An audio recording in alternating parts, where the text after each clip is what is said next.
Alright everybody, this is Eternal Blade here and welcome back. We are now at part 2 of our tutorial here.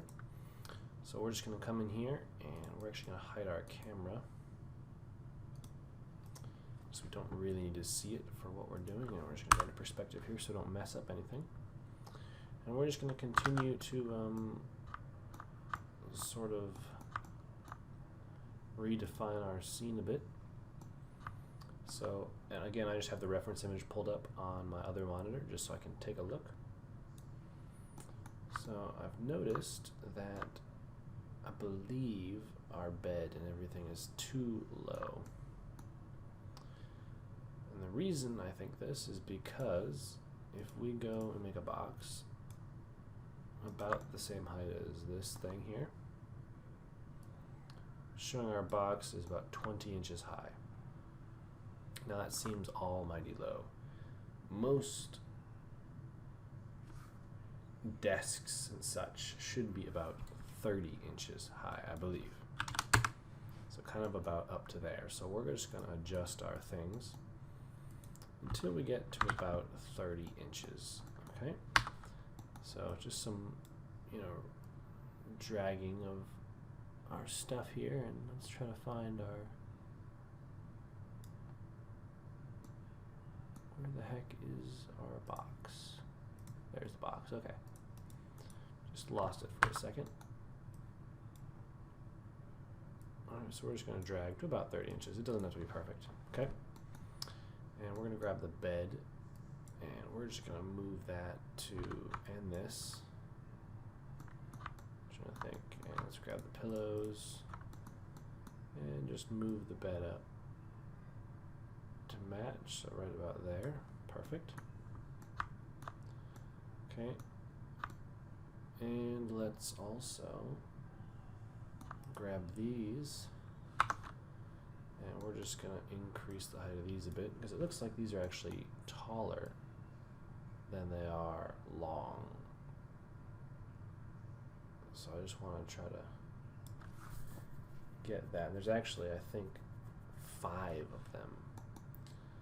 So what we're going to do just for now is just take one and copy it over. Oops, watch out there.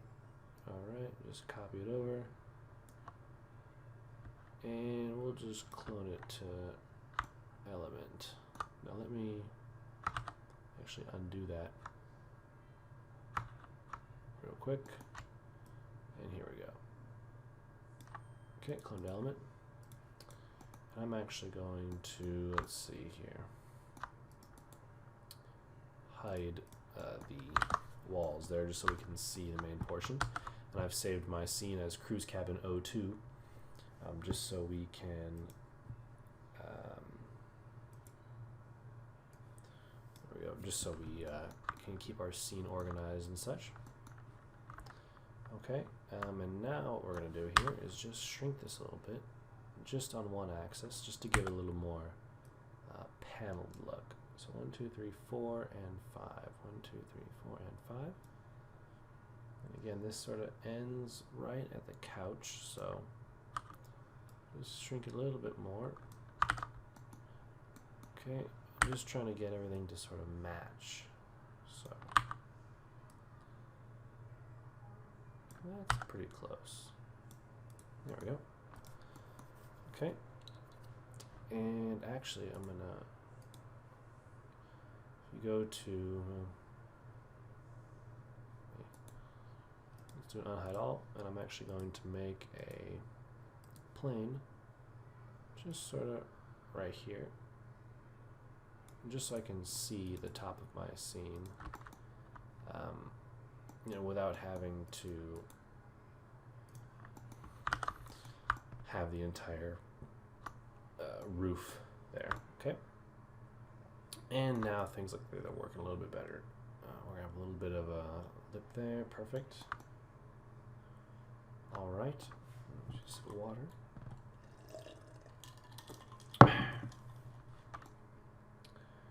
All right. So I think the first thing we're gonna do here couch and the table and such will have to be adjusted as well. This will sort of come up to the top. This table will just get dragged up a bit. There we go. And actually, I wonder, maybe this bed needs to come up just a bit.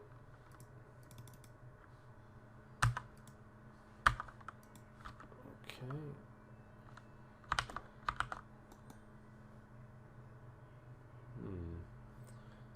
Don't know why, but my workspace, oh crap, I can't remember what it was. There's Control X will get you into whatever the heck the other mode is, like professional mode or something. Alt X was to make it transparent. Okay. So anyway, my bed needs to come up a bit more, I think. Just so it covers, well, no, maybe it doesn't need to come up. Well, bring it up just a bit anyway. Okay, and that should be good there, a little bit below. Because we're supposed to have a fairly good sized gap between the bottom of this and the top of this. So maybe lower that just a bit more, and then I'm sure this thing simply needs to get bigger, because this covers about half of the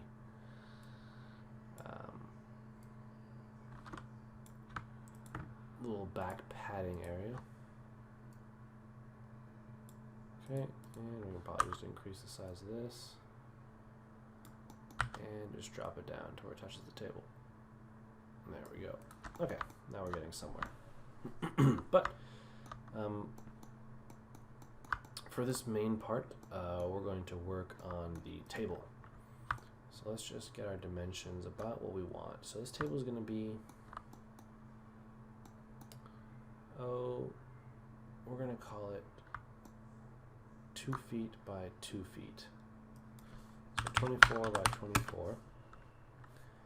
And we're going to do it about probably 24 inches high too. So, oops. We're just going to rotate this about 90 degrees, and that'll be perfect. Oops, sorry, 90 degrees. There we go. And press W to move. And just raise the table up to the top. There we go. And actually, probably just easier to change this to 24. Oh well. All right, so let's let's isolate this selection here. So now we just have a little table piece to work on. So we kind of have free reign to do whatever we want now. And I'm going to start off with a cylinder here. Actually, I guess we already have a cylinder, so I'm just going to use this. Let's bring the height down quite a bit to right about here, and bring the sides up just a tad. So we get a nice smooth finish. 40 should work. I think the radius 4 should be fine. And height segments, bring it all the way down. Okay, well actually, maybe 4.5. Convert it to an editable poly. Use Control-Alt-Q. Click your polygon subdivision mode here, and we're going to bevel. Now, I usually like to create details, round details, especially using bevel, just because it allows me, some freedom. So we're going to kind of give it a little bit of a base here, maybe some sort of organic curve.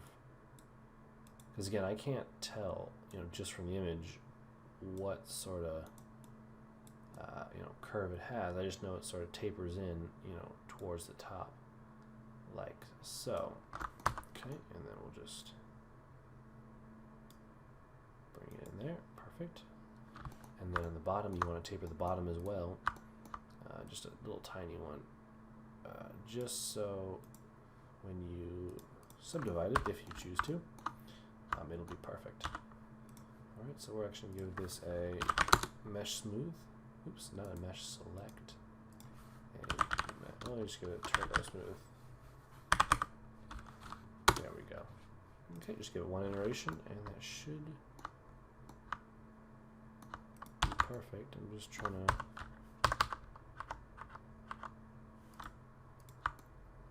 Alright, that should work. Seems a bit odd, but I believe it's just the shadow. We'll look at it later. We can, well, yeah, I think that's just a shadow. We can give it as many iterations as we need. But I believe the mesh itself is fine.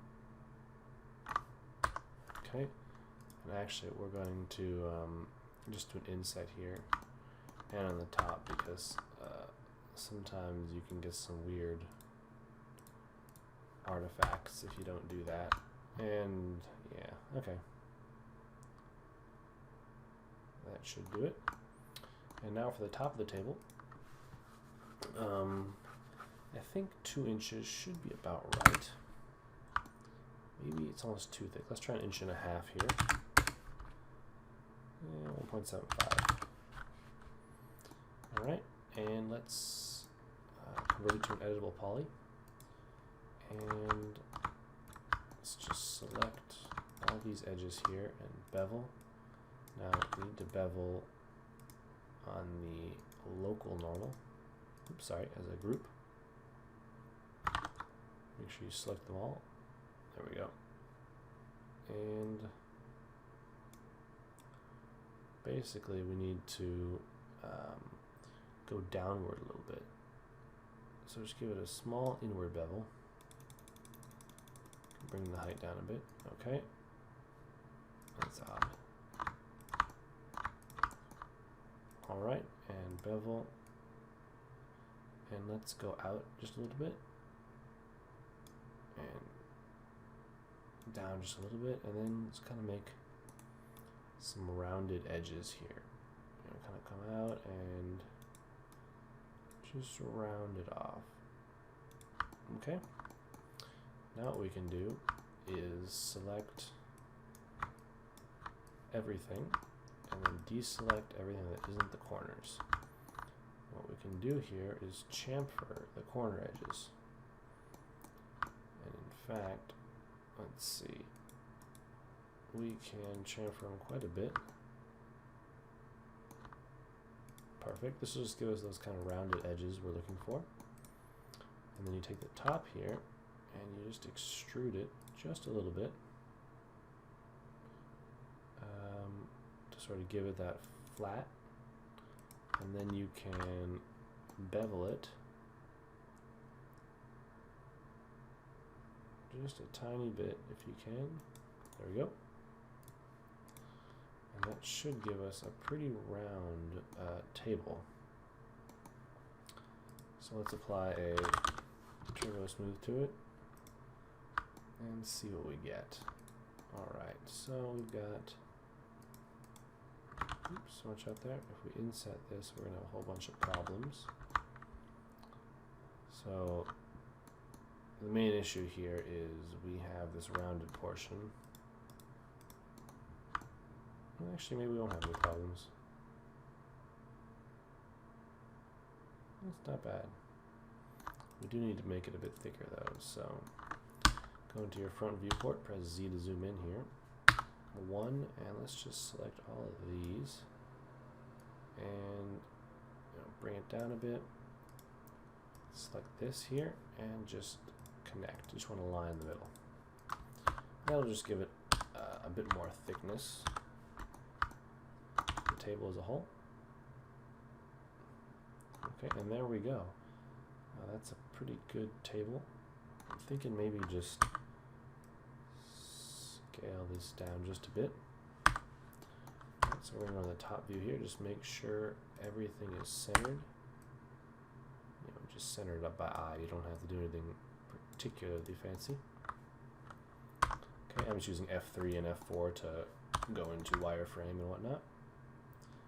Alright, now what we're going to do is simply select these, and then we can go to group, and we'll just call this small table, just so it's a little easier to select in the future. And there we end isolation mode, and now we have a table. And to show it's done, we can just Oops. I'll make it a gray color. And there we go. Now we've got a table in our scene. If we go to the camera, and then we can do show save frames here. Shift F. So there's our table. That works. I think maybe it needs to move back a little bit, actually. Although it's pretty far back already. Perhaps it just needs to go up to about the height of the table, maybe.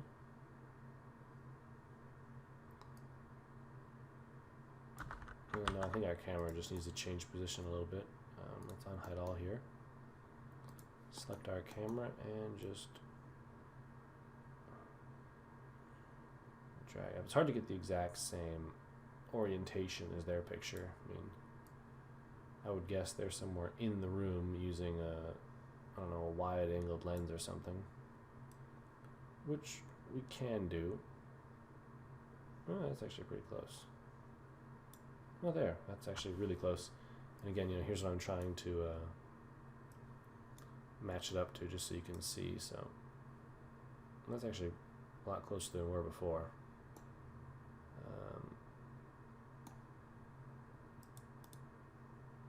There we go. That should work.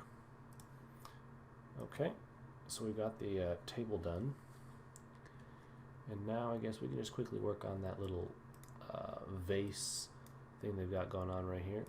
I'll actually just zoom in a little bit.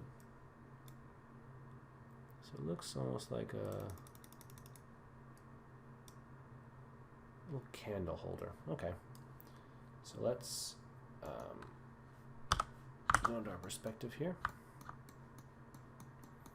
We can just use this cylinder. Actually, we'll put a new one in here real quick.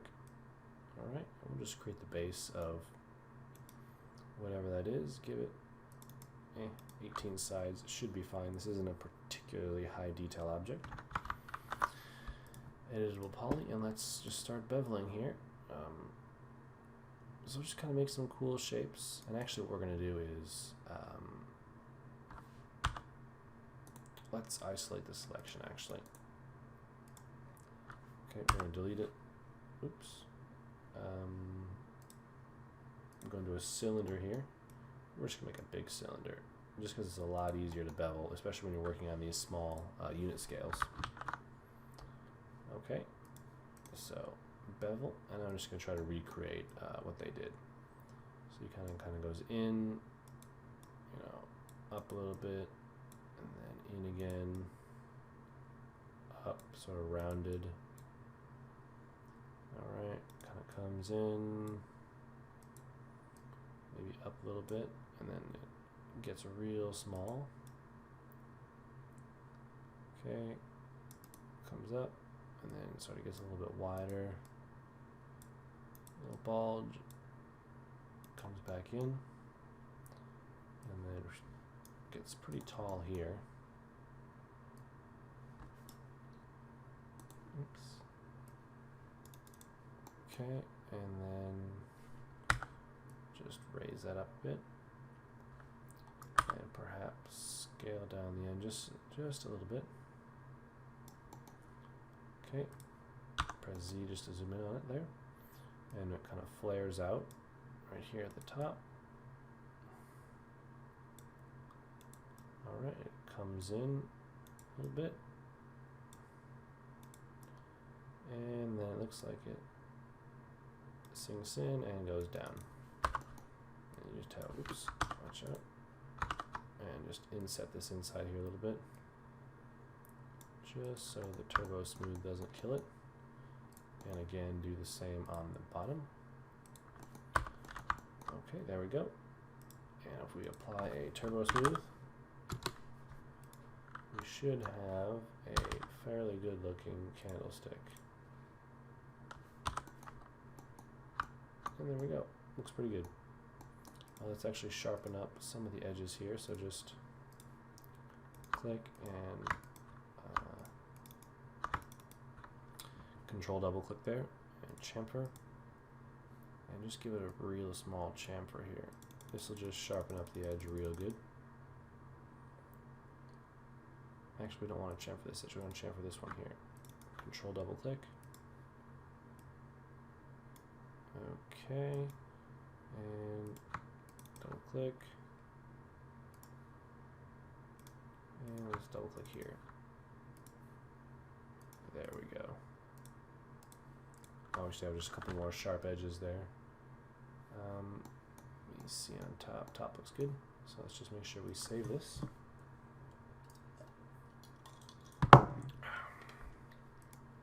Okay. Now just go into your 4 view here, and we'll just shrink the whole thing. Okay. And place it on the table here. There we go. And then orient it in this view.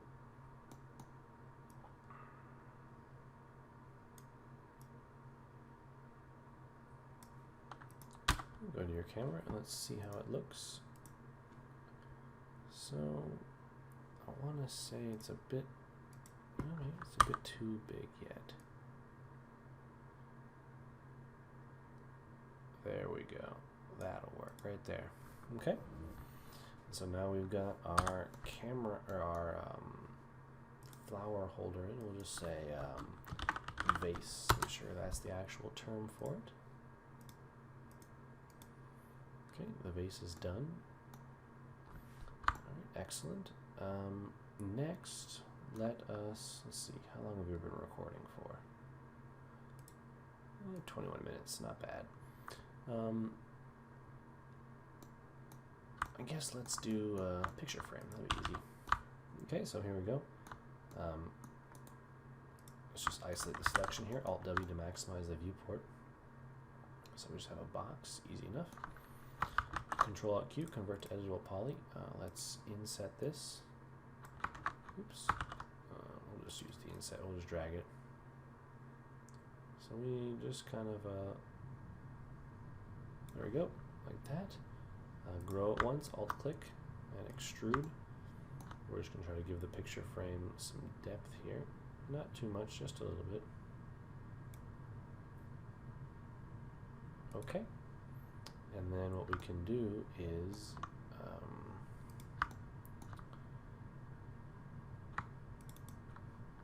go into our line edge selection mode here and just kind of click all of the edges.